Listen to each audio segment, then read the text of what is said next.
vote of confidence. Just something I'm going to come right behind you. All right, I put together a story because I'm not a wussy. I'm going to figure this shit out. Here we go. This is a story about when I first moved to New Orleans.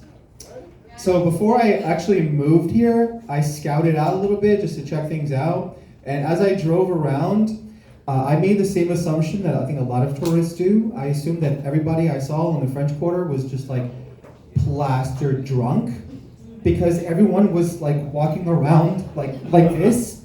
And then I got out of the car and I realized that people were walking like that because the sidewalk was falling from beneath their feet.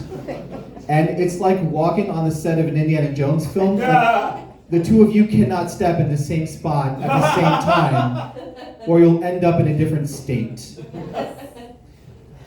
Yeah, so then I step out, I'm parked, I walk along the French Quarter, and it was only a few blocks, and this guy comes up to me, compliments my shoes, very nice of him, like a psychic, tells me where I got them, and then to make me feel like I lived here, stole them from me. I mean, it was just like, wow, that's crazy. I only packed one pair. This is gonna be weird. All right. Now I should have known that I was in a very whimsical, very strange city because I noticed the billboard that said "Learn to Read," and I couldn't figure out who that billboard was for. Because either you know what it says and you don't need it, or you don't know what the hell those shapes make up and someone has to call you out for it. Okay.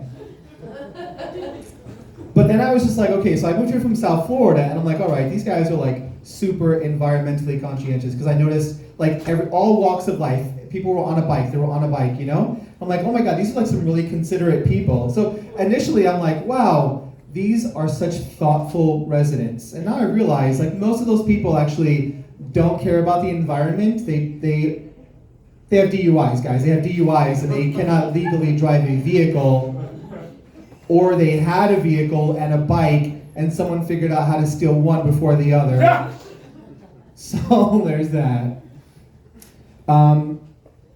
But I was really excited because like I'm an old school kid, so like I grew up in like arcades. Like a lot of the friends that I made when I was like in my teenage years, I made like playing like Street Fighter, Final Fight, like on an arcade machine. So I was so excited at the idea of living here because I saw all these businesses with big neon signs that said video gaming. I'm like, oh my God, this is awesome. Usually I don't see video games unless it's like a laundromat or something. And then I went in there, completely different video games. Like I'm used to spending like $2 and being entertained for like 30 minutes, not spending my nephew's college fund or anything like that, while also waiting for a drink. They hide you in the darkness. And here's another thing too, is like I knew about Anne Rice and like the vampire stuff.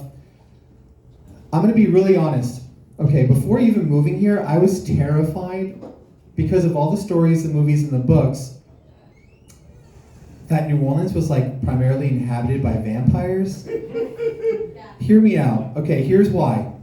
Number one, I hung out a lot in the Bywater area where those like bars are. Nothing even opens until the sun is gone.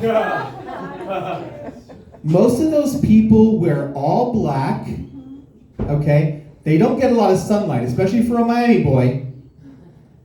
And when I talk to some of them, they're like, oh yeah, like all four of us live in this one house. I'm like, that is definitely some Interview with a Vampire kind of shit right there. None of the bathrooms have mirrors.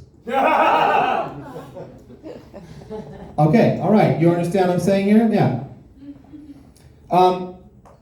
And then there's like giant medians. I don't understand this whole can't turn left thing. I'm like, is Zoolander the Sylvan engineer here? Anyway, we just don't turn left. Those giant medians, everybody calls them the neutral ground, which is weird because during Mardi Gras time, I don't know why they call it the neutral ground, because people fight over that shit like ruthlessly. Like I left my niece here 2 weeks ago with this ladder. But I understand why that mound is so wide.